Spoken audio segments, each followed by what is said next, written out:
Assalamu alaikum wa rahmatullahi ta'ala wa barakatuhu. Barkanmu da wannan lokaci da fatan muna lafiya.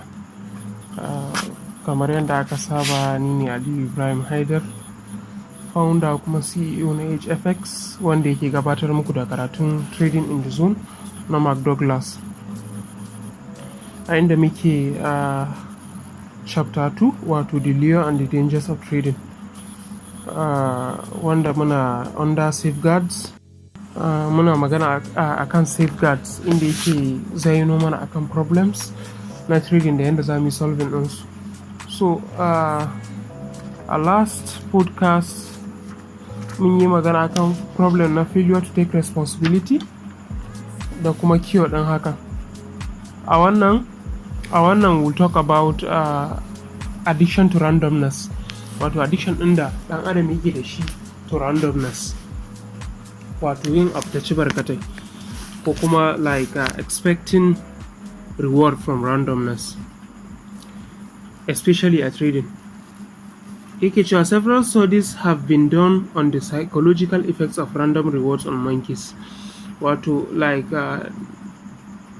nazari da yawa, psychologists sun yi research akan psychological effects na random rewards akan birrai, wato wani irin effect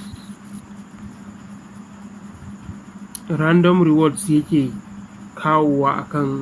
kawowa birrai. Wato dalilin da yasa wani sa'in psychologists idan za su yi research suke amfani da birrai shine su suka fi kusa da mu a halitta fiye da modern wasu dabbobi.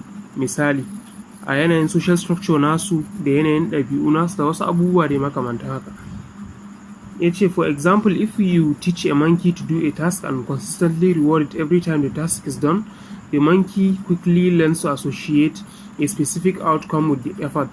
Yake cewa misali, yanzu idan ka koya wa biri da ya wani aiki kuma akai-akai kana biyan shi da wani lada na wannan aikin da ya yi duk lokacin da ya wannan aikin, a hankali birin yana zuwa ya koyi associating ɗin duk wani aiki da ya cewa za a ba shi reward. Wato ya san cewa idan ya yi kaza za a yi reward ɗin shi da kaza, saboda saba masa da aka yi ana ba shi consistently. If you stop rewarding it for doing the task, within a very short period of time, the monkey will stop doing the task. Yake cewa idan ka kuma daina wato ba wa wannan birin wannan ladan aikin nashi, a ɗan ƙanƙanin lokaci zai daina wannan aikin da yake maka. It won't waste its energy doing something that is how now learn it won't be rewarded for. Birin zai daina ɓata energy ɗin shi wajen yin wannan aikin da ya zo ya koyi cewa yanzu that it has now learned it won't be rewarded for, da yanzu ya zo ya koyi cewa ba fa za a bashi wani lada in yi wannan aikin ba.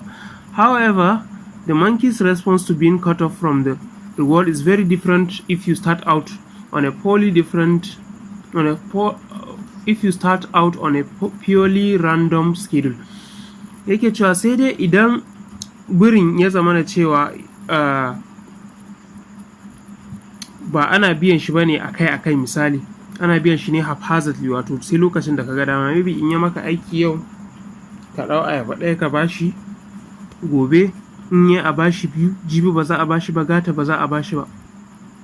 So response ɗinsa to a daina bashi ayaba da wancan birin da aka saba bashi akai-akai da wannan da randomly ake bashi, response ɗinsu ba ɗaya bane. Instead of a consistent one, when you stop offering the reward, there is no way the monkey can know that it will never be rewarded again for doing that task. Idan ka daina bashi wannan ladan shi wannan birin da ba a bashi akai-akai, ba ta wani hanyar da zai zo ya san cewa ba za a ƙara bashi ba idan ya yi aiki. Every time it was rewarded in the past, the reward came as a surprise. Duk lokacin da aka bashi wannan ladan in ya yi aiki, abin yana zuwa masa ne kamar a surprise, tunda ba akai aka saba bashi ba, like abu ne once in a while. so idan an bashi sai ya ji daɗi. It comes as a surprise. As a result, from the monkey's perspective, there's no reason to quit doing the task. Saboda haka a tunanin birin ba wani dalilin da yasa zai bar yin wannan aikin. The monkey keeps on doing the task even without being rewarded for doing it. Birin yana tsayawa da yin wannan aikin ko da an daina bashi wannan ladan. Some will continue indefinitely. A research ɗin wannan psychologist ɗin, ragowar wasu biran za su ci gaba da aikin ma har abada. To a nan in short, two classes of birrai, wa'annan in sun yi aiki ana ba su ayaba, let's assume guda biyu a rana everyday. Duk ranar da suka aiki za a ba su, duk ranar da suka aiki za a ba su. Kun ga duk ranar da aka daina ba su wannan ayabar ba lallai su zo aiki gobe ba, in a form of zanga-zanga. Su kuma wayannan da aka saba musu da random reward, wato ana keeping ɗinsu on their toes. Yau a ba su 2, gobe a ba su 1, jibi a ba su mai yawa, gata ba za a ba su ba, jita ma ba za a ba su ba. Ana sassa a cikin wani roller coaster na emotions sai da ba su san lokacin da ayaba za ta zo ba. So kullum za su zo aiki in a way that like in a way that suna anticipating za su samu ayaba. To yanzu idan muka ɗau wannan scenario ɗin muka ɗora akan ma'aikata, yanzu ma'aikatan gwamnati kullum suna zuwa aiki ne saboda su san at the end of the month za a ba su salary. Yayin da aka kai in an sa biyan sa albashi a 25th of the month, aka je 26, aka je 27, suna cikin zillimi kuma aiki da su dinga zuwa ba su dinga zuwa da energy ba. Amma shi ɗan kasuwa, saboda business ɗinsa ba business bane wanda akwai like fixed certain tabbacin samun kuɗi, kullum zai showing up a kasuwancinsa. Saboda maybe yau in ya samu 1,000, gobe zai iya samun 2,000 a tunanin shi misali, jibi zai iya samun abin da bai taɓa zata ba. So wani expectation ɗin will keep him on his toes misali. To idan muka ɗauna scenario ɗin muka kai ga masu gambling misali, mai caca kullum yana zuwa caca ne in the hopes that zai iya cashing out on a jackpot, ko ya gani ya taba cashing out on a big jackpot, ko kuma ya taba samun kuɗi kaɗan. To ba zai resisting wannan pressure din na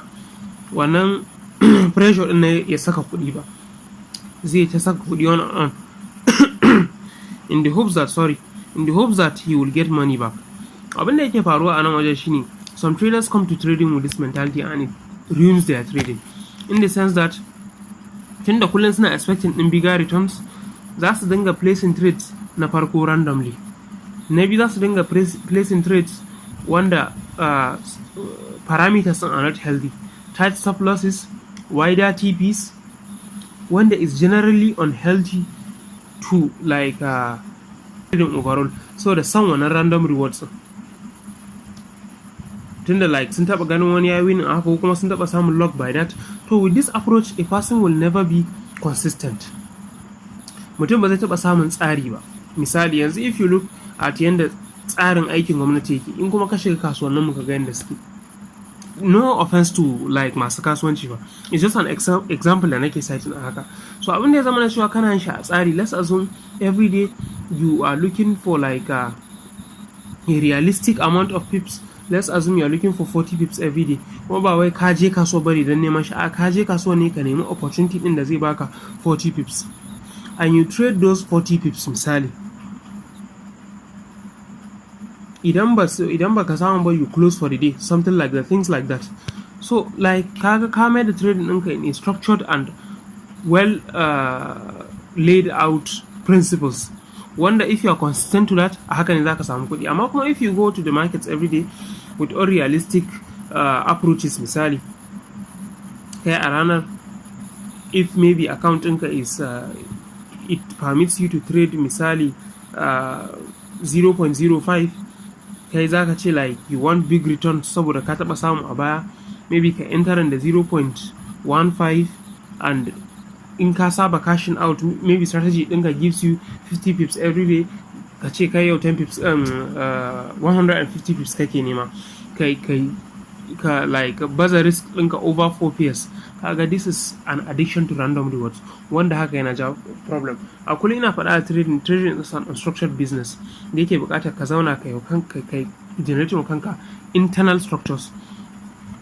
So Mark Douglas kept saying that I'm not sure why we are susceptible to becoming addicted to random rewards. Ya ce bai da tabbacin me dalilin da ya sa muka zama addicted to random rewards. Wato mu 'yan adam muka zama addicted to random rewards. Wato random rewards is something very enticing. Saboda yanzu idan kawai mutum alkawari yana anticipating ɗin abin, wannan anticipating ɗin abin da yake yana kashe jinja ɗin daraja abin da zai gani. Amma idan ka bashi abin randomly without he knowing, daɗin da zai ji saboda abin ya zo mai unexpected is more than idan alkawari ka masa. Yanzu misali da kuɗin da kake lissafinsu da kuɗin da suka zo maka kana cikin matsala without expectation, wanda suka zo maka kana cikin matsala without expectation sun fi daɗi. Ko ma'aikatanka ne like kake rewarding ɗinsu like kake rewarding ɗinsu randomly, za su zama very very like attached to coming to work every day, kuma because they don't know when the reward is coming. Ko mutum ne kuma mutum alkawari yana jin wannan abin kamar right ɗinsa ne. Yayin da ka ɗauke masa wannan, baka biya masa wannan alkawarin ba, he feels like you have deterred him from something that he owns. That is why mutum yake zama addicted to abinda like abinda bai da lissafi da shi. Misali yake cewa I would say that it probably has something to do with the euphoria inducing chemicals that are released in our brains.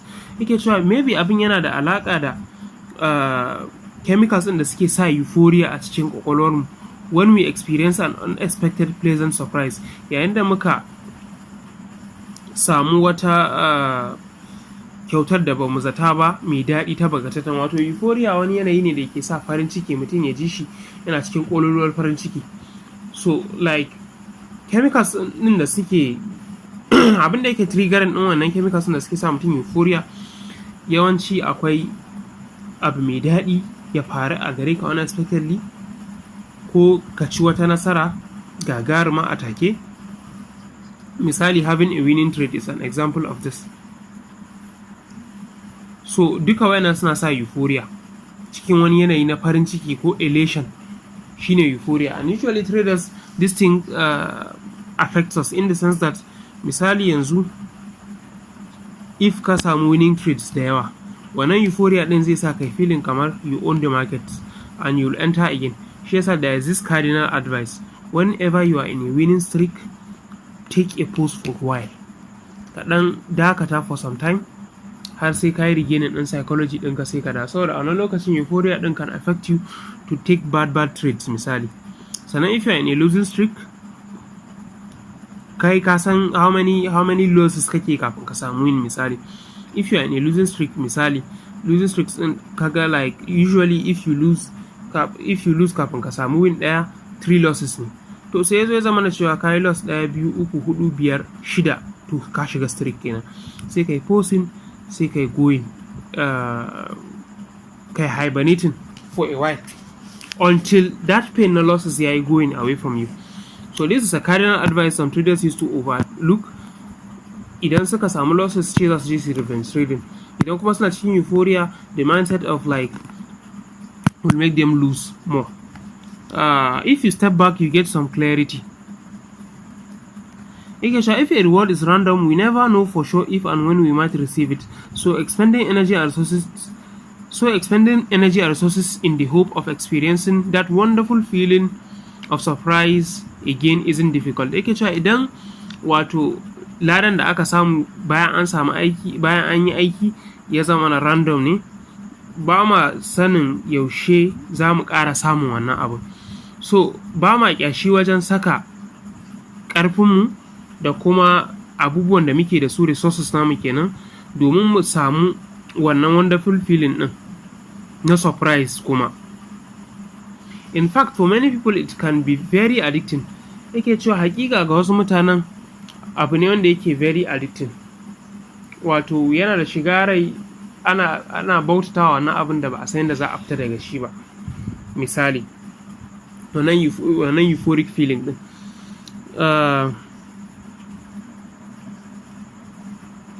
On the other hand, when we expect a particular outcome and it doesn't come about, we are disappointed and feel bad.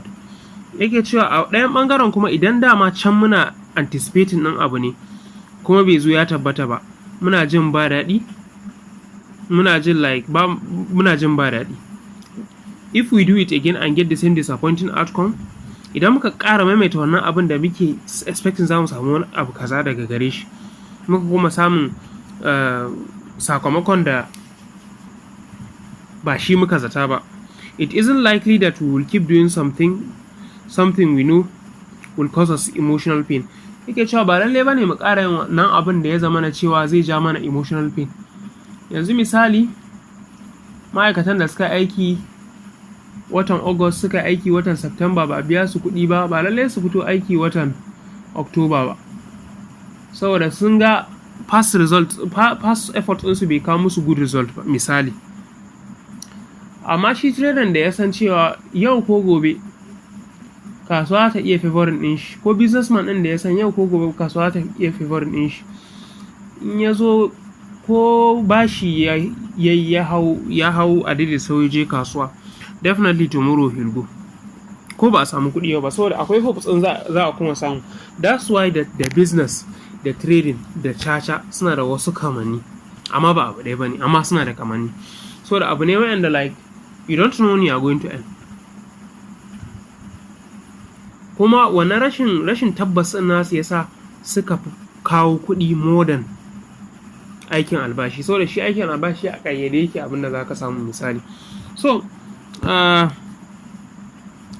the problem with any addiction is that it leaves us in a state of choicelessness. Yake cewa matsalar kowane irin addiction, wato abubuwan da muke makalkale musu muke zama idan babu su ba za mu iya rayuwa ba, muke ji a jikinmu, suna sa mu shiga cikin wani yanayi da muke jin ba mu da zaɓi, wato ba mu da zaɓi sai dai mu yi wannan abin kenan. To whatever degree the addiction dominates our state of mind, to that same degree our focus and efforts will be geared toward fulfilling the object of that addiction. Yake cewa iya ƙololuwar yanda wannan addiction ɗin ya mamaye ƙwaƙwalenmu ko zukatanmu, iya ainihin ƙololuwar kula da kuma aikin da za mu pushing toward cimma nasarar wannan abin, cimma wannan addiction ɗin namu. Yanzu misali, wanda ya san cewa like yanzu misali duka mai adam we are addicted to food, ko ba haka ba, saboda in babu shi babu rayuwa misali. Ku duba ku duk ƙoƙarin ɗan adam kullum in ya tashi da fasting da yake abin da yake fara nema tuwo ne, abinci. Duk aikinsa da wani fafutukarsa da wani komai nashi sai an ƙoshi farko. So kasancewar wannan sai an ƙoshi farko ya zama na cewa we addicted to food, and kuma we will do, mutum zai iya jefa kanshi a cikin halaka don ya gudu daga yunwa misali. So da abin da you are addicted to it kuma ka ji you don't have any choice in ba wannan abun ba, za ka iya yin komai domin ka samu wannan abu misali. Yake cewa other possibilities that exist in any given moment to fulfill other needs, like the need to trust ourselves and not to subject too many of our assets to risk, are either ignored or dismissed. Yake cewa wasu ainihin possibilities din da suke existing a wannan lokacin misali na mu cika waɗansu bururrukan, za mu ainihin tattara su mu watsa su a gefe, wato wasu ƙofofin ba za mu kalle su ba, za mu tattara su mu watsa su a gefe. Kamar misali need ɗin mu yadda da kanmu, da kada mu zuba dukiyarmu zuwa ga risk, muna ko mu ignoring ɗinsu ko kuma mu watsar da su ma gaba ɗaya, wato ba ma mu la'akari da suna existing ba. Yanzu misali wanda yake yin caca day in day out, tunda he's addicted to that random reward, duk wata harka ta samun kuɗi zai watsar da ita a gefe, zai kashe zuciyarsa. He will move to the idea of he wants a big reward out of that his caca. So for instance here muhallar shahid shine wanda trading ɗinsa is unstructured, shi ma yana trading ne kamar ɗan caca. The one possibility of earning money in a structured way zai ajiye shi a gefe, kuma baya gajiya da funding ɗin account yana blowing ɗin shi, saboda shi a ganin shi da tunanin shi babu wata hanya ta samun kuɗi idan ba wannan ba. Ya yi blocking ɗin kowane irin hanya na samun kuɗi except that. So like a person who goes to trading with the mentality of the mentality ɗin random reward ba tare da ya structure ɗin shi ba, da shi da ɗan caca ba su da wani bambanci.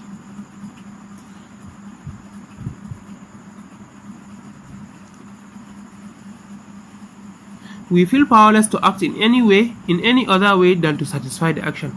Yake cewa muna jin bamu da wani ƙarfi domin mu yaƙi wannan addiction ɗin. Like willingly mun ajiye duk wata garkuwar mu ko takobin mu na yaƙi. Mun yi focusing akan serving ɗin wannan addiction instead of defending against it. That's why if a person is blowing accounts ba wani abin da za ka gaya masa, a'a ka nemi mentor ba zai ji ba, a'a write a trading plan ba zai ji ba. Shi kawai so yake rana ɗaya kawai placing ɗin, idan account ɗinsa can only take 0.02 lot size, shi kawai a ganin sa duk rana akwai rana ɗaya da za ta zo in yi funding wanda idan ya saka 0.25 lot size he will make all that his losses. He's addicted to something that is random, that is vague, abinda like babu concreteness na faruwan shi. He's addicted to it. An addiction to random reward is particularly troublesome for traders. Yake cewa addiction to random rewards abu ne mai hatsabibanci ga traders, wato abu ne wanda yake da devastating effects, wanda zai damu rayuwarsu, ya damu trading ɗinsu, because it is another source of resistance to creating the kind of mental structure that produces consistency. Yake cewa saboda wani ainihin mental blockade ne, wato wani ainihin shinge ne a cikin hanyar tunaninmu ko a cikin kwakwalwarmu wanda yake hana irin wannan traders din creating din mental structure, wato creating din wani tunani wanda yake a tsare, wanda hakan zai kai su ga hanyar consistency. Misali, to abin da ke faruwa a nan wajen kamar da na bayani a baya, as long as you are addicted to random rewards ba wani magana da zaka ji akan creating trading plan. Kai kawai gani kake yi you must hit that jackpot before you will start to even think about creating a trading plan. Wasu traders suna da wannan wautan cewa like you must start making money first before you make structures. You will never make money until you make structures. That's just how it is. You will never make money consistently until you have a trading plan, trading journal, trading routine, and all those books that I mentioned in our last tweets ina thread in the na sashi a Telegram, na sashi a Facebook page in HFX, na sashi a Twitter as well, X kenan, that you read those books. You must have them. Ba wai you need them bane after you are profitable. For you to be profitable and professional, you must have them. So another problem, external versus internal control. Wato bambancin tsakanin abin da zamu iya controlling externally da kuma abin da zamu iya controlling shi internally. Our upbringing has programmed us to function in a social environment. Wato yanayin da aka girmar da mu an riga an cusa mana ko kuma an tsara mana rayuwa a yanayin yadda za mu aiki a social environment, which means we have acquired certain thinking strategies for fulfilling our needs. Wanda haka yana nufin mun riga mun koyi wasu ɗabi'u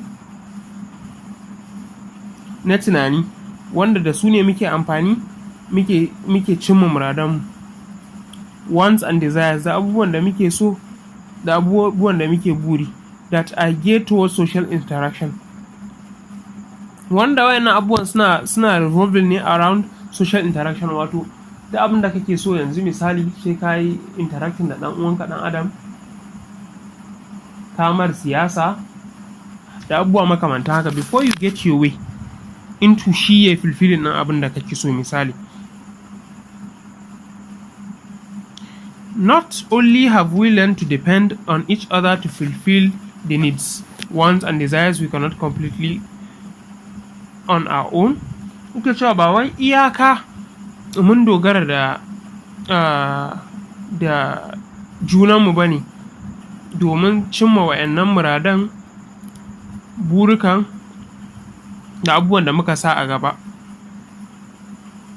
wayanda ba za mu iya cin musu ba da kanmu. But in the process we have acquired many socially based controlling and manipulating techniques for assuring that other people behave in a manner that is consistent with what we want. Yake cewa a process ɗin koyon wa'annan skills ɗin na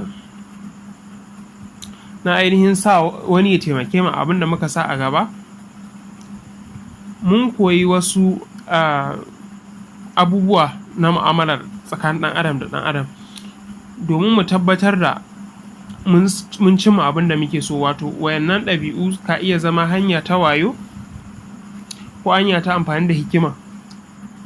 In short, manipulation kenan. Generally in aka yi maganar manipulation wasu suna zaton kamar abu ne wanda is evil. No, manipulation is not generally evil. We are all manipulating each other day in day out. Sai dai akwai dark manipulation. Dark manipulation shine yayin da ka sa mutum ya yi wani abu wanda kai zai amfane ka amma shi zai cutar da shi. Shine mai ahalari yake cewa wai wa aklu amwalun nasi bighairi ibi nafsin, da cin dukiyar mutane ba tare da jin daɗin rai ba misali, ko ba tare da son ransu ba misali, ko abu mutum ya so a yanzu a gaba kuma abin zai zo in ya san ya aka abin zai cutar da shi. Wannan dark manipulation kenan kuma ya haramta a musulunci.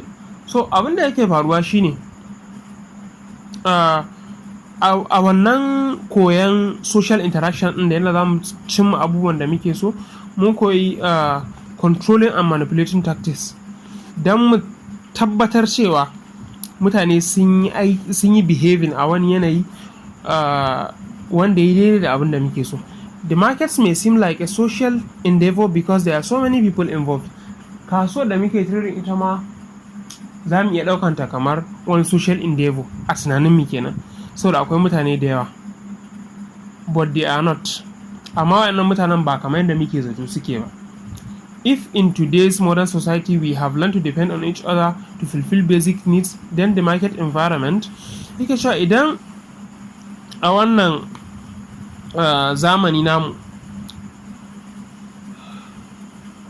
mun koyi yadda za mu dogara da juna domin fulfilling ɗin wasu ƙananan buƙatunmu, to ita wannan kasuwa, even though it exists in the midst of modern society, ko da tana cikin wannan zamani namu, can be characterized as psychological wilderness, where it's truly every man or woman for himself or herself.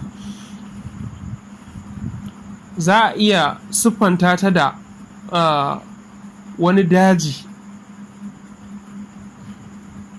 amma dajin ba dajin zahiri ba, daji na tunani. Aka ce daji akwai abubuwa masu haɗari a ciki na farko, sannan akwai abubuwan da ba mu saba da su ba, garibai ne, they are very very alien to us, shine wilderness. Akwai namun jeji, akwai rashin sabo, akwai discomfort, where it's truly every man or woman for himself or herself, wanda wannan dajin za a iya ce masa dajin ceci kanka ko dajin kare kukanka. Not only can we not depend on the market to do anything for us, but it is extremely difficult, if not impossible, to manipulate or control anything that the market does. Yake cewa ba wai kawai ba za mu iya dogara da wannan kasuwa ta mana kowane irin abu ba, a'a, duk da ba za mu iya dogara da ita ta mana wani abu ba, kuma abu ne mai wuya, amma ba abu ne mara yiwuwa ba, mai manipulating ɗinta ko mai controlling ɗin duk wani abu da take yi. Misali, duk da akwai mutane da yawa a wannan kasuwa, amma ba interaction kuke da su face to face ba, na farko kenan. Abu na biyu, ba wanda ya san ka. Everybody that you see in this market is just a random number. He doesn't know of your existence. He doesn't know of the pain you went through before funding and everything that has to do with you or your life. So definitely it's psychological wilderness where everybody is he for himself, misali. Kowa ta kan shi yake yi. So kamar yadda ka saba a social environment naka na yau da kullum, zaka iya manipulating ɗin mutum don ka samu abin da kake so. In the market, no, it's not like that. You cannot do that, my brother.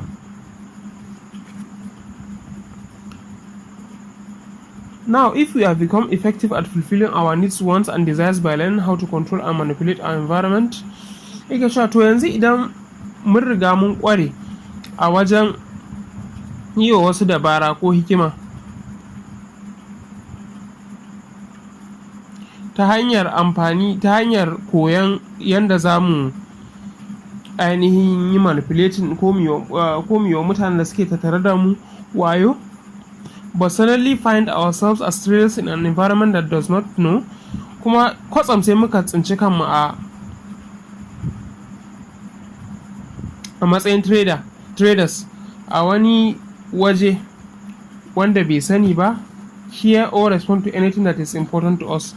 Na farko, wannan market din bata sani ba, bata damu ba, kuma bata ba da feedback to anything that is important to us. Bata ba da wani respite ko kuma wani mahimmanci ga duk wani abu da mu muka dauka yana da mahimmanci a wajenmu. Where does that leave us? Me hakan yake barin mu da shi? You are right if you said up to the proverbial creek without a paddle. To wannan situation da muka tsinci kanmu yana barin mu a wani abu da bature yake cewa proverbial creek without a paddle. Wato kaman ka tsinci kanka ne a wani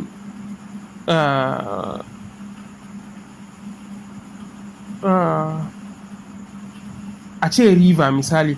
Wannan river din amma gulbi ne, ruwa ne mai tafiya amma kuma is dirty. Sannan akwai bishiyu, akwai duhu a wajen sosai, kuma ya zama na cewa a hannunka babu paddle. Ina wannan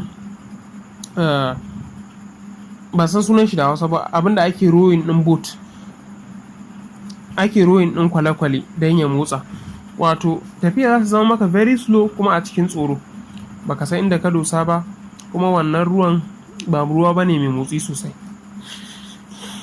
One of the principal reasons so many successful people have failed miserably at trading is that their success is partly attributable to their superior ability to manipulate and control the social environment.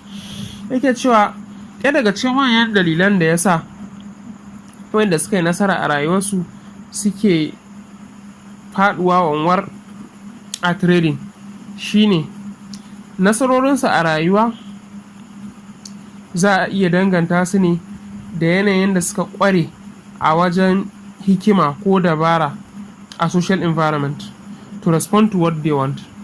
Don da kuka gani a duniya ya ci nasara, especially in the business world, kai har aikin gwamnati ba iya kwakwalwarsa bace ta kai shi. Wala akwai social skills, sai ya iya mu'amala da na sama da shi, ya iya mu'amala da sa'anninsa, ya iya mu'amala da na ƙasa da shi, ya iya mu'amala da abokan gwabzawarsa, competitors kenan. So it is totally impossible duk kwakwalwarka ka ci nasara in the business world ko in the work environment ba ka da wannan social skills din. Dole sai ka iya wannan siyasa. So meanwhile a trading ba social intelligence ba social intelligence ake bukata ba, hasali ma an fi bukatar kwakwalwa akan social intelligence, amma kuma dukan su biyun ma akwai abin da aka fi bukata more than them, shine emotional intelligence. Dama akwai SQ, social quotient, wanda shine social intelligence, iya zama da mutane. Akwai IQ, intelligent quotient kenan, wanda shine measure din kwakwalwar mutum da yanda yake iya rike facts, da yanda yake tunani mai zurfi due to curiosity. Akwai kuma emotional intelligence, wato yanda yake sarrafa zuciyarsa da zucinsa da wasu raye-raye na zuci kamar fushi, so, ƙi da abubuwa makamantan haka wanda suka shafi emotions da ba ma iya tabawa mu gansu. So In this context akwai ɗayan abin ina tunanin shi ne na hudunsu, but I forgot its name. So duk ɗan adam ana so ya zama yana da wa'annan guda hudu to be a stable human being. Za ku ga idan mutum yana da ƙwaƙwalwa sosai, baya da social quotient, bai iya zama da mutane ba. He will be very arrogant. Idan mutum kuma yana da wa'annan social quotient, ɗaya sunan shi adversity quotient in ban manta ba. Wato yayin da ka shiga cikin matsala, ka iya sorting ɗin kanka out. Ba kowa ne in yana cikin bala'i ya iya cire kanshi ba. So wani za ku ga yana da wannan resilience ɗin. So wayannan hudun ana buƙatar for you to be a stable human being misali. So muhalla shahid a nan, ɗan adam yana buƙatar ya kasance cewa he has this for, amma a matsayinka na trader abinda aka fi buƙata ya kasance kana da su na farkon su shine wannan emotional quotient, emotional intelligence kenan. Na biyu sai IQ, curiosity, wanda zai dinga driving ɗinka, kana koyon sababbin abubuwa in the market, kuma kana observation mai kyau. And sai na uku wanda shine adversity quotient, wanda idan ka shiga losses za ka iya sorting ɗin kanka out. Misali wannan losses ɗin ba su inducing maka tsoron da you cannot trade anymore ba. So there is a need for these three. I don't think social quotient will work for you except if you are an influencer in the forex industry. Amma a trading dai kam social quotient ba zai maka aiki ba, saboda ba da mutane kake interacting ba. You are interacting with the market, and this market is just figures. To some degree, all of us have learned or developed techniques to make the external environment conform to our mental environment. Yake cewa lokaci bayan lokaci dukkanmu mun koyi wasu hanyoyi da za mu making na external environment ɗinmu, wato waje kenan, mutanen da muke mu'amala da su yau da kullum, to conform to our mental interior environment, domin wannan external environment ɗin ta yi abu daidai da abin da ke cikin internal environment ɗin. Misali, we are all good at convincing our friends to do what we want them to do. Sannan mun iya mi bargaining ko mi ciniki da wani mu samu kaya at a lower price, amma kuma one thing is for certain, you cannot bargain the price with the market. Ba ka iya yin bargain ɗin price in GBP USD ba. You are lying. There is no way you can trick GBP USD to do what you want it to do for you. You can only wait for the price to come to that place, if the price will come to that place. That is, if it will come to that place. Sometimes you may never see it coming to that place. You get it? Not in your lifetime, but you may never see it come to that place. The problem is that none of these techniques work with the market. Take cewa matsala shi ne duk wayannan tricks in da muka koya na social tricks ba su aiki a wannan kasuwar. The market doesn't respond to control and manipulation. Kasuwa ba ta responding to control and manipulation unless you are a very large trader. Sai da yanka very large trader ne. Usually newbie traders suna da nuna wuta wai the market respect my analysis. Kai waye ne the market doesn't respect my analysis is the most foolish thing to say and the most beginner thing to say. The market does what it wants. Sai dai kaga ce the market did kaza in your favor, but it can never respect your analysis because it doesn't know you exist. With your chinkuri 100k funded account, you cannot do anything. So ana ya ce unless you are a very big trader. So a zamanin da McDouglas ya rubuta wannan littafin, zamani ne da ake trade din futures da commodities sosai. currency trading ma bai yi yawa ba sosai. So like a wannan lokacin akwai mini stocks wanda in kana da kuɗi da yawa zaka iya cornering ɗinsu. Misali a crypto muna gani shitcoins masu market cap kaɗan, yayin da wani whale ya siya da yawa, it moves the market, it corners the market. Amma kuma a forex ko jarin ka biliyan 20 ne baka isa ka sa euro USD ya moving 20 pips. You are lying. It is not possible. So a wancan lokacin a wayannan mini stocks in you can make the market move. But in this time, in our currency market, you have to be a central bank to effect that change. Or like there has to be a major event in your country, e.g. you are Vladimir Putin, for instance, and you send you launch a nuclear attack on Israel, for instance. If it lands on their country, definitely their currency will crash, misali. So which means that we don't have the power of Vladimir Putin, and Vladimir Putin doing that is less likely. So unless you are a very large trader, you cannot control or manipulate the market. However, we can control our perception and interpretation of market information.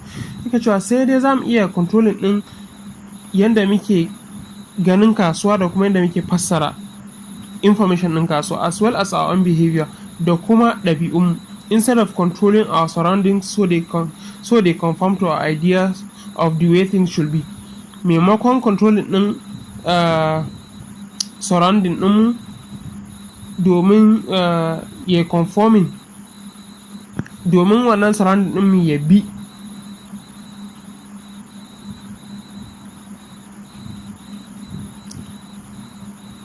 yanda muke san abubuwa su kasance. We can learn to control ourselves. Yake cewa a trading ba za ka iya controlling din ba za ka iya controlling din market ba, amma za ka iya controlling yanda kake kallon market, yanda kake interpretation din market information, wato yanda kake analyzing kenan. Za ka iya controlling din behavior ɗinka, wato ɗabi'unka, yayin da ka canza yanda kake kallon market information from painful information, wato from a perspective of kana ganin kasuwan nan kawai ɗauke maka kuɗi take, to a perspective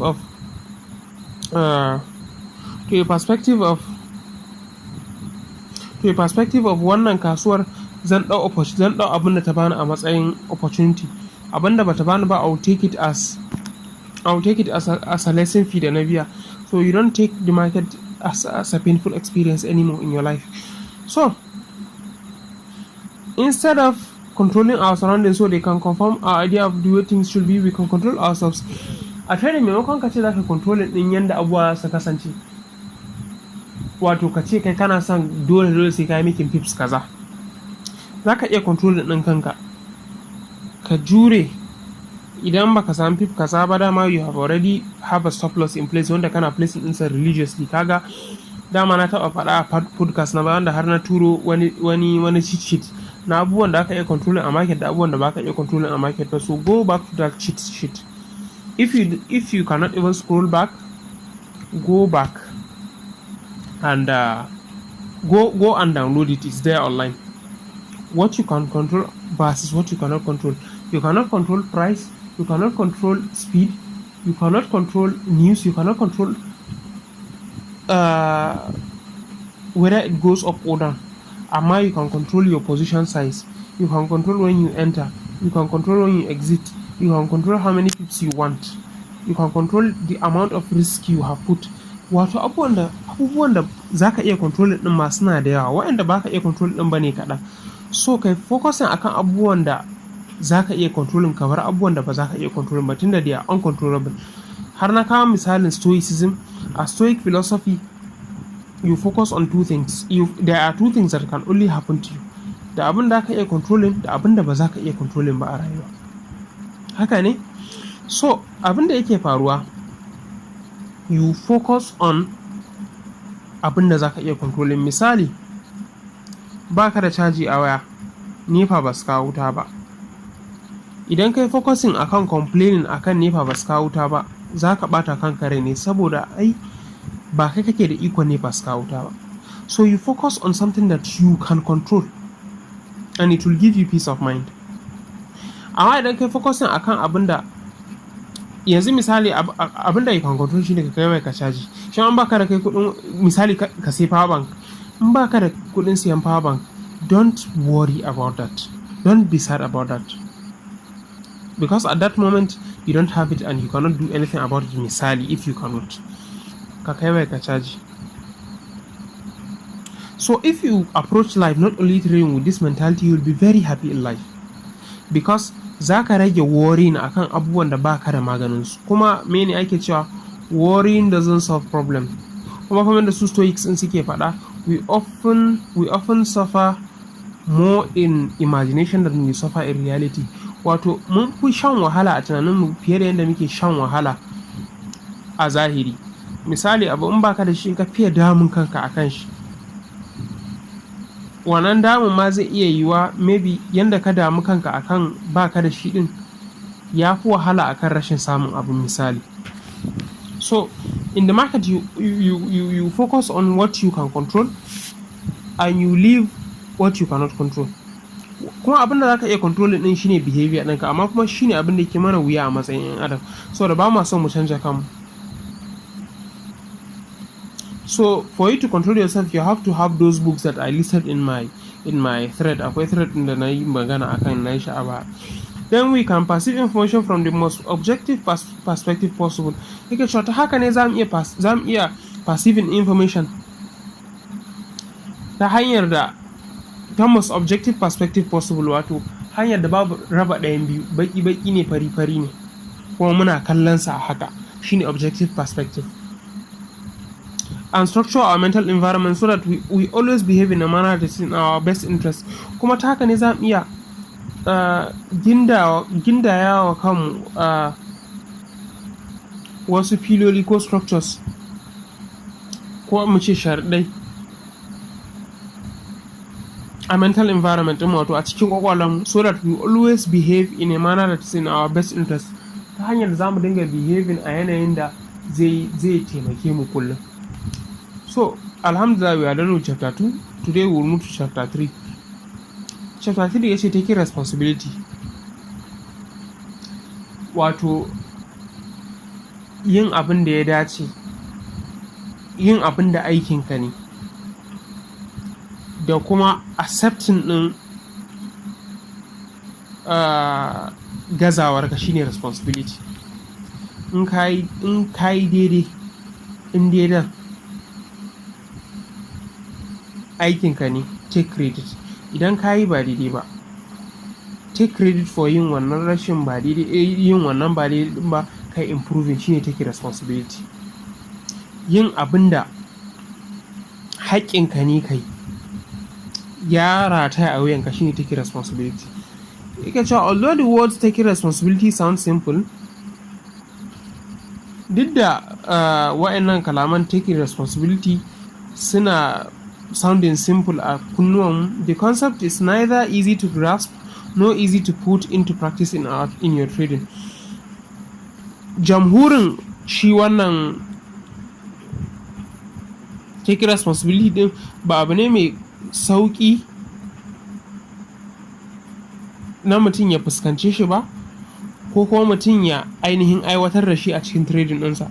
We have all heard the words and have been confronted with the need to take responsibility so many times in our life that it's easy to take for granted that we know exactly what the phrase means. Yake cewa so da dama a rayuwarmu yanayi ya bujuro mana, ko kuma an sha gaggaya mana mu take responsibility, so shirin masaki, wanda hakan ya sa muna zaton kamar mun san me wannan jimla ta take responsibility take nufi ba. So wannan yawan ji da muke yi, mun zaci mun san me kalmar take nufi. Taking responsibility in our trading and learning the appropriate principles of success are inextricably connected. Yake cewa ɗaukar nauyin trading ɗin da kuma koyan ɗabi'u ko abubuwan da suka dace domin mu samu nasara a tamke suke waje ɗaya, wato ba za a iya raba su ba. Inextricably connected kenan, wato sai ka iya ɗaukar nauyin trading ɗinka ko kuma ka iya ɗaukar laifi, ko I don't want to say take responsibility in Hausa in a single word, but let's just say ɗaukar nauyi ko me zai je ya dawo ka gani kamar aikinka ne ka gyara, ko me zai je ya dawo gani kake aikinka ne ka yi improving, shine take responsibility. So da shi da koyan abubuwan da suka dace don a samu nasara a trading suna nan a tamke waje ɗaya, ba za a iya raba su ba. You have to understand with every fiber of your being, sai ka fuskanta da duk ilahirin jikinka, the ways in which you are and are not responsible for your success as a trader. Sai ka fuskanci hanyoyin da suka sa ka zama responsible trader ko kuma irresponsible trader. Wato a nan zahiri abin da yake so ya ce sai ka yi facing ɗin kanka, ka tambayi kanka what makes you irresponsible trader and what makes you irresponsible trader a yanda kake trading a yanzu.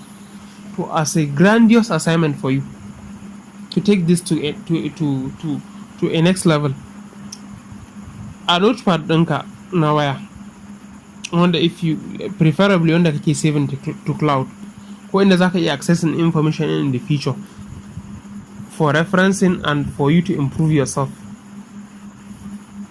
ko kuma a notebook ɗinka ko journal ɗinka, wato physical one kenan, hard copy, ka ware peji ɗaya ka rubuta my irresponsible trading attitudes. A ɗayan pejin ka rubuta my responsible trading attitudes.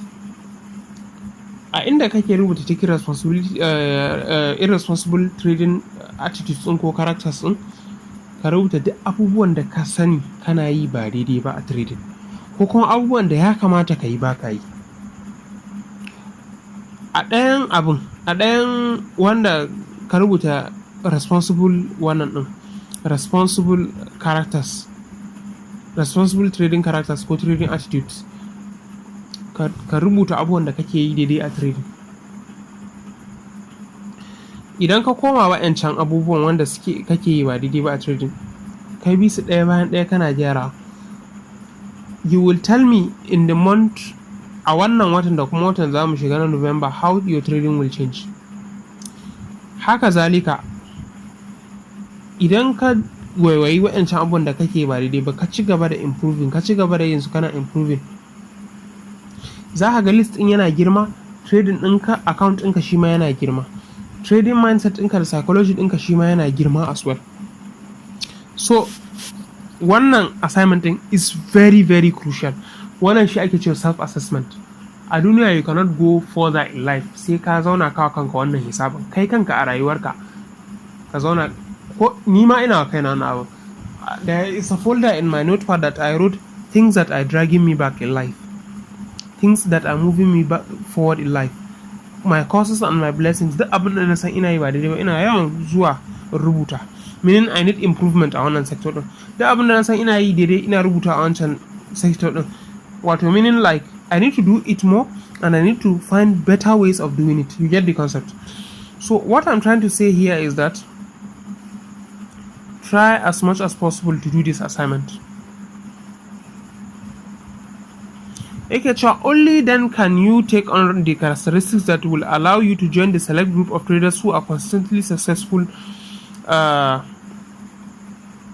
in the market. Sai ke cewa ta hanyar acknowledging ɗin wa'annan ways ɗin da kake responsible ko kuma irresponsible trader, iya ta wannan hanyar ne za ka ɗau ɗabi'un da za su baka damar ka shiga cikin zababbun group ɗin traders ɗin nan wanda suke consistently successful, wato suke samun nasara akai-akai a kasuwa. At the end of chapter 1, I introduced the idea of stepping into a future projection of yourself. Wato a ƙarshen chapter 1 ya yi introducing ɗin idea ɗin shigar da kanka a future projection. Wato ka zauna kai tunani ka hangi kanka a matsayin successful trader. Muhallar shahid wannan shi ake kira da cybernetics. Wato duk abin da kake so ka zama a rayuwa ka dinga tunani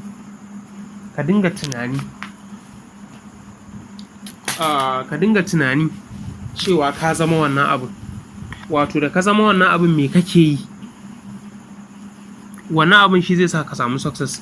Misali if burinka a rayuwa ka zama babban malami, always think in terms of ka ajiye mutane a gabanka kana ba su ilimi. That will help you become a big scholar. Idan ya zama na cewa burinka a rayuwa ka zama babban mai kuɗi, kullum ka dinga zama kana tunani akan yau gashi ka zama babban mai kuɗi. You know one funny thing? Wannan abin zai saka daga wannan ranar ka fara ɗabi'u irin na wannan malaman, wanda hakan zai zama self-fulfilling prophecy. Sai ka zo ka fara yin abubuwa irin na malamai, wanda hakan shi zai lead ɗinka to ka zama malami ko ka zama mai kuɗi misali. Shi ake cewa cybernetics. Ka dinga imagining ka zama wani ko ka zama kaza. So daga wannan imagination ɗin za ka zo ka zama wani. Saboda wannan imagination ɗin zai putin ɗinka in track of being that wannan. So da haka duk wani abu da ka ji an ce successful traders suna yi, partake in that thing. Ka fara yi tun yanzu ba sai an jima ba. Wannan abin zai taimake ka zo ka zama successful whatever you chase in life, whether a trader or whatever. So kai projecting ɗin kanka ka ji ka kamar ka zama kaza ɗin. A trading usually muna wani kuskure sai mu ce ai sai na samu kuɗi a trading zan rubuta journal, a sai na samu kuɗi a trading zan rubuta trading plan. Wallahi babban issue ɗin wannan abin shine sai ka yi wannan abin za ka zama profitable trader ko professional trader. Kuma kana cewa sai ka zama professional trader za ka yi shi, to ta yaya za ka zama professional trader? It is impossible babana. It is very impossible. Su professional traders ai ba sun zama professional traders bane by trial and error ko by yin abu random. No, they became what they became by doing what made them profitable, not by waiting till they get profitable or professional then started doing that very thing. It doesn't happen that way. In other words, the consistently successful trader that you want to become doesn't exist yet. Doesn't exist yet. You must create a new version of yourself, just as a sculptor creates a likeness of a model. Kike cewa za mu iya cewa consistently successful trader din da kake so ka zama bai wanzu ba tukunna. Wato kai din baka wanzu ba tukunna, baka wanzu a consistently successful trader ba tukunna yanzu. You must create a new version of yourself. Sai ka create a new version of yourself. Shi wannan creating new version of yourself baka jira sai gobe ko sai an jima ka, yanzu ake yi. Just as a sculptor creates a likeness of a model, kamar da sculptor yake creating, kamar da masa yake creating din sifa ko kamar wani abu da yake kwaikwayo. Wato kai zaka sassaka kanka da kanka. So he went on to another heading to give us this: shaping your mental environment. Wato tsara mental environment ɗinka. The tools you will use to create this new version of yourself are your willingness and desire to learn. Ya ce wato kayan aikin da za ka yi amfani da su wajen ƙirƙirar wannan sabon version ɗin kanka su ne ainihin burinka ko kuma jajircewarka da muradin da kake da shi na ka koya, foiled by your passion to be successful, da kuma passion ɗinka wato zil ɗin da kake da shi ko burin da ka cimma zama successful. Wato as a person who trades and a person who mentors people to trade, I realize one thing: when a mentee comes to me, the first thing I gauge in is his desire da kuma passion ɗin shi. Wallahi yawanci mentees wanda suke zuwa suna da a great deal of zeal and passion. These people come into this market and become very successful. Me yasa? Passion and energy or persistence and energy conquers everything. The higher your passion, the more you will be successful in this market. And if you lack passion, you are going nowhere. This is just the fact.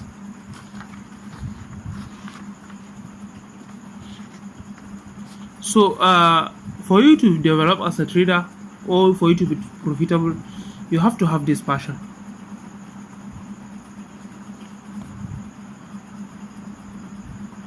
Yake cewa if the willingness and desire to learn are your primary tools, then what is your medium? Yake cewa idan buri da kuma zummar ka koya su ne ainihin kayan aikin da kake da su, to akan me za ka yi aiki? An artist creating a sculpture can choose to work in a number of mediums, clay, marble or metal for example. Yake cewa artist ko masassaƙin da yake ƙoƙarin ya ƙirƙiri mutum-mutumi ko ya sassaƙa wani abu zai iya amfani da wasu mediums, wato abubuwan da za a sassaƙa din a yawancin abu. Clay, laka, marble kenan, or metal ko kuma ƙarfe for example, misali. But if you want to create a new version of your personality that expresses itself as a consistently successful trader, you have only your beliefs and your attitude. Yake cewa amma kuma idan kana so ka ballagar da kanka a matsayin trader wanda yake samun nasara akai-akai ba haphazardly ba ko randomly, wato traders wanda suke samun nasara akai-akai su ne wanda suke yin abin da zai sa su samu nasara akai-akai. Su kuma traders wanda suke samun nasara randomly su ne wanda suke yin abin da abubuwan da za su sa a samu nasara randomly. The total output is equal to the work done. Iya aikin da kai daidai, iya reward da za ka samu a trading. That's just how it is. You have only your beliefs and attitudes. Wato iya abin da kake da shi shine abubuwan da ka yarda da su da kuma yanda kake kallon abubuwan. Aka ce attitudes, yanda kake kallon abubuwa da kuma yanda kake acting on abubuwa shine attitude. Akwai bambanci tsakanin personality, character da kuma attitude. This is a story for another day. Amma a nan dai attitude yana nufin yanda kake kallon abubuwa da kuma yanda kake acting on abubuwan da ka kalla. Wannan definition ne wanda Carl Jung ya bayar. He's a Swiss psychologist, if I remember clearly.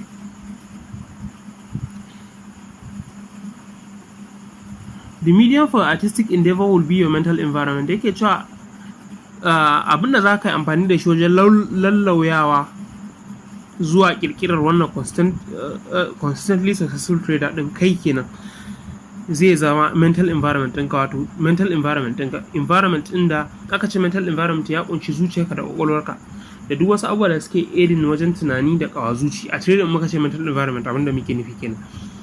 Wayannan abubuwan ba ka ji gansu ba za ka iya ganin su ba, amma kuma za ka iya ganin aikin da suka yi, inda su suke influence nan duk wani abu da kake a duniya misali. So mental environment daga shine wani artistic wannan din, kuma yafi komai wahalar lauyawa. Gashi dai baka iya ganin sa amma kuma is the most hardest thing to mold, saboda dan adam baya so ya accepting din gyara wayannan abubuwan, sun fi kowanne wahala. Gyara hali, jihadun nafs kenan. Where with your desire to learn you can restructure and install the beliefs and attitudes that are necessary to achieve your ultimate goal. Yake cewa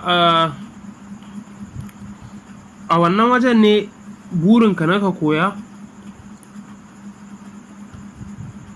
da kuma ka tsara mental environment ɗinka da kuma ka kakkafa, wato ka cusa wa kanka wasu beliefs, hanyoyin like yadda ko tunkarar abubuwa and attitudes, wato hanyoyin ganin abu ko kuma aiki akan abu that are necessary to achieve your ultimate goal. Wato abinda zaka mammola a wannan mental environment ɗin naka sune beliefs ɗinka da attitude ɗinka. Idan baka gyara beliefs ɗinka da attitude ɗinka ba za ka achieve ɗin consistency constant profitability ko kuma professionalism ɗin da kake so ba, until you mold them well. I'm assuming your ultimate goal is consistency. Yake cewa ina tunanin ultimate goal ɗinka, wato burinka, ƙwallon burinka shine consistency, wato cin nasara akai-akai, wanda kowane trader yana so ya zama not only profitable but consistently profitable, wanda yake samun profit day in day out. Misali,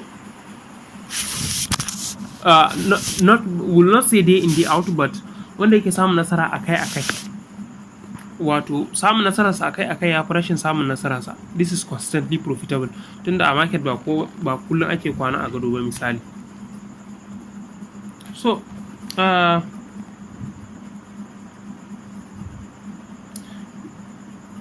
if you are like most traders, you don't realize the fullest potential of the opportunities available to you. Yake cewa idan kai kamar da yawan traders ne, baka realizing din fullest potential din da kake so ba, baka realizing fullest potential of the opportunities available to you ba, wato baka ainihin samu ko ka fuskanci damammakin da suke gabanka ba. Misali, yana magana ne akan 90% of traders wanda suke losing, wanda har yanzu ba san opportunity din da kuma blessing din kasancewa a cikin wannan kasuwa ba. To realize more and more of that potential, to make it more and more of a reality in your life, your primary goal has to be able to learn how to think like a consistently successful trader. Yake cewa domin ka samu wannan potential din, abinda kowane trader yake so ya kasance duk damar da take gaba shi ta trading ya cin mata. Misali, duk wani abin da za a iya a trading yana iya yi.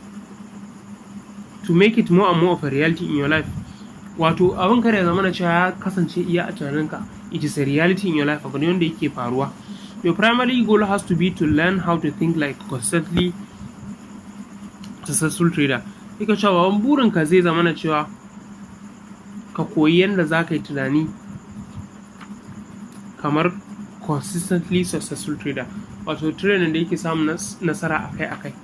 Wato, if you want to be successful in life, whatever you are heading to, you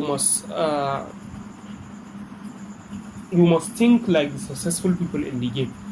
Misali, ana cewa wai if you want to drive a Range Rover, you don't take advices from people who ride Honda. Misali, so whatever you want to be in life, kana duba ne kaga wanda suka ci nasara a wannan abin da kake so ka zama din, what are they doing good, and you emulate that thing they are doing good to reciprocate in your life, don ka samu abin da suke samu su ma.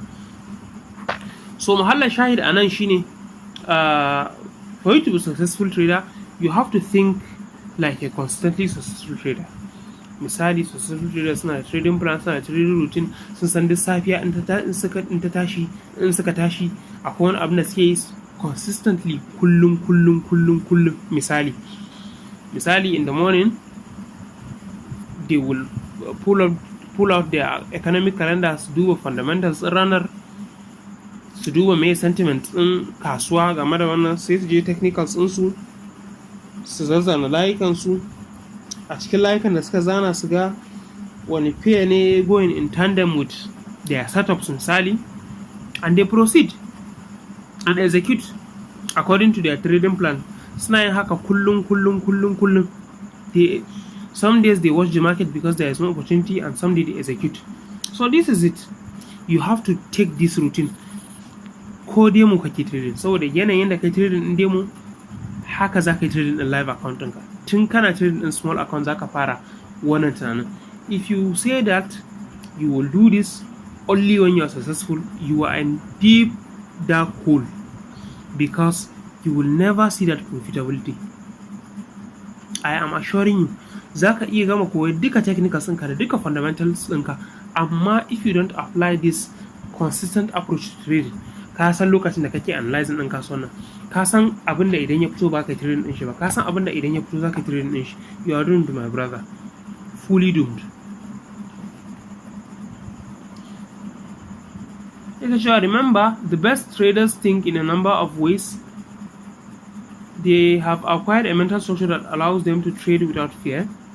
Yake cewa ka tuna gwanayen trading ko gwanayen traders suna da hanyoyin tunani da yawa wanda a unique wato ba bane wanda yake gama gari. They have acquired a mental structure that allows them to trade without fear. Sun yi acquiring wani mental structure, wato sun samu wani mental structure. In aka ce acquiring, wato neman shi suka yi, ba su aka yi ba, wato su suka je suka farauto shi. That allows them to trade without fear, wanda yake ba za masu trading ba tare da tsoro ba ko da tsoro kaɗan. And at the same time keeps them from becoming reckless. Kuma at the same time wani rashin tsoron baya sa su zama masu garaje and committing fear-based errors. Kuma bayan rashin garajen nan da yake sa su, baya sa su suna ainihin yin wasu kusakurai wanda tsoro ne yake kawo su. This mindset has a number of components. Yake cewa wannan yanayi mindset, in aka ce mindset ba tunani guda ɗaya ba, wato tunanuka ne da yawa wanda suke haɗuwa suke shaping na mind ɗin mutum. Misali,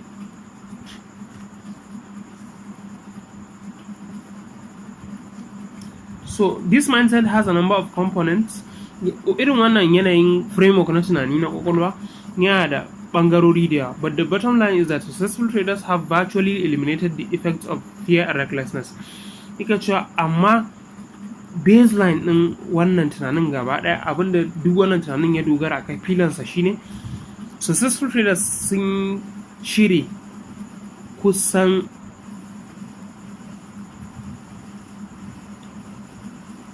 duka wani nau'i na tsoro da kuma ganganci a cikin trading ɗinsu.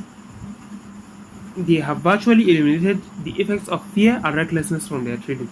A kula a nan wajen tsoro da ganganci abu ne guda biyu. Rashin tsoro da kuma ganganci abu ne guda biyu wanda za su iya kamanci shi ne, amma kuma ba ɗaya suke ba. Mutum zai iya zama yana da hikima bai da tsoro amma kuma bai da ganganci. He knows systemics. Ya san cewa akwai abin da idan yi ba rashin tsoro bane, bauta ne, wanda yin wannan abin zai jefa shi ga halaka misali. Ya kuma san abin da yin wannan abin tsoro ne misali. So a baya ina ji a episode 5 ne ko 6 I explained deeply about bambancin tsoro, rashin tsoro da kuma ganganci. These two fundamental characteristics allow them to achieve consistent results. Yake cewa waɗannan ɗabi'u guda biyu suna sa su yi achieving inconsistent results, wato suna samun results masu kyau akai-akai. When you acquire this mindset, you too will be able to trade without fear. Yake cewa yayin da ka samu wannan mindset ɗin, ko ka farauto wannan mindset ɗin, za ka iya trading da tsoro kaɗan. You will no longer be susceptible to the multitude of fear-based errors that come from rationalizing. Yake cewa ba za ka zama kamar ba za ka zama affected by errors masu tarin yawa wanda tsoro ne yake kawo su ba, kamar rationalizing, subconsciously distorting information, wato dagula ko kuma rashin fuskantar information da gangan ba tare da ka sani ba saboda tsoro. Wato shi yasa aka ce fear is immobilizing, wato tsoro yana hana ka komai. Haka tsoro yake, zai ajiye ka, ya turke ka a waje ɗaya, hana ka komai. Hesitating, wato jan kafa nawa kenan saboda tsoro, shi ma yana jawo na. Jumping the gun, wato tsalle kai abu ba tare da trade criteria ɗinka sun yi aligning ba, shi ma tsoro yake jawo na abin. Tsoron missing out, fear of missing out kenan, or hoping da kuma fata. Tsoron kar kai losing, ko kuma tsoron kada gain ɗin da kake expecting ya ƙi samuwa shi ke kawo hope. Once the fear is gone, yayin da babu wannan tsoron, there just won't be a reason to make these errors. Ba ka da wani dalilin da yasa kai committing wannan errors. As a result, they will virtually disappear from your trading. Saboda haka za su gudu daga trading ɗinka. However, eliminating fear is only half the equation. Sai dai yaƙar tsoro rabin wannan aikin ne. The other half is the need to develop restraint. Ɗayan ɓangaren aikin shine ka koya wa kanka restraint, wato kare kai kenan ko self control. Duk abin da aka ce develop, wato abu ne wanda ba ana nufin ana koyi shi a rana ɗaya ba, ana acquiring ɗinsa ne over time. Shi yasa aka ce develop, ko shi mindset a developing ɗin shi ake, ko kuma a ce building mindset. Kuma usually ba a fiye cewa learn mindset ba, so da ba wannan yake zama ya koya maka ba, kai kake zama ka yi acquiring ɗin shi ko kuma ka ainihin yi developing ɗin shi. Excellent traders have learned that it is essential to have internal discipline or mental mechanism. Yake cewa traders wanda suka samu nasara sun koyi cewa yana da mahimmanci mutum ya sami internal discipline, wato discipline na cikin internal discipline, wato discipline na cikin ƙwaƙwalwa kenan, which is very hard to develop, or a mental mechanism, ko kuma mental mechanism, wato wani tsari na tunani wanda ka san daga yin kaza ya kamata kai kaza, daga yin A ya kamata ka yi B, like a mechanism, something that from A to B to C, wanda yake rage maka effort ɗin aikinka, shine machine. From the mechanism, from the word machine misali. To counteract the negative effects of euphoria, domin ka ainihin yi checking ɗin negative effects of euphoria, domin ka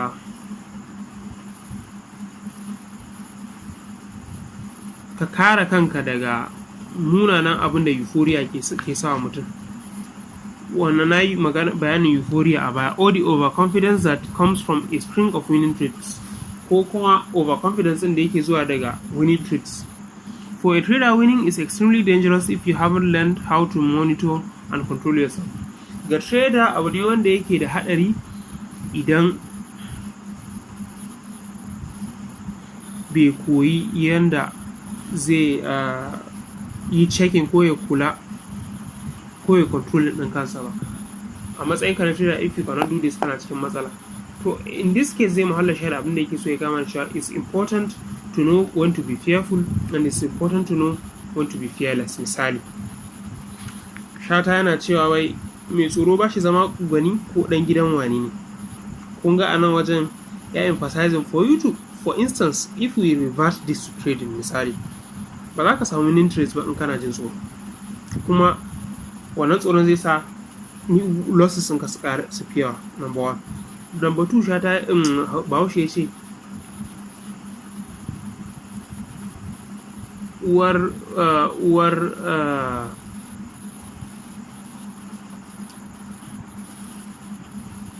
uwar jarumi ake wa jaji, uwar rago kuma sai san barka. Wato jarumi sometimes, ko mutumin da he's recklessly fearless, yana ya fada cikin like halakar da bai kamata ya shiga ba, saboda ba wai rashin tsoro bane abin da ya ganganci ne. Misali, shi yasa aka ce tsoro ma halal ne a musulunci misali, because there is a good way to like abinda in kai, akwai abinda idan kai ganganci ne ba rashin tsoro bane. Ita kuma uwar rago sai san barka, misali wanda ya san when it is wise to abstain, shi kuma he will be like za a yi wa mahaifiyarsa san barka. So a nan za mu dakata insha Allah, inda za mu ci gaba a next paragraph na if we start from the premise. So Allah ya amfana da mu abin da muka sani. Har kullum ni ne naku Aliyu Ibrahim Haidar of HFX. Sai mun sadu a wani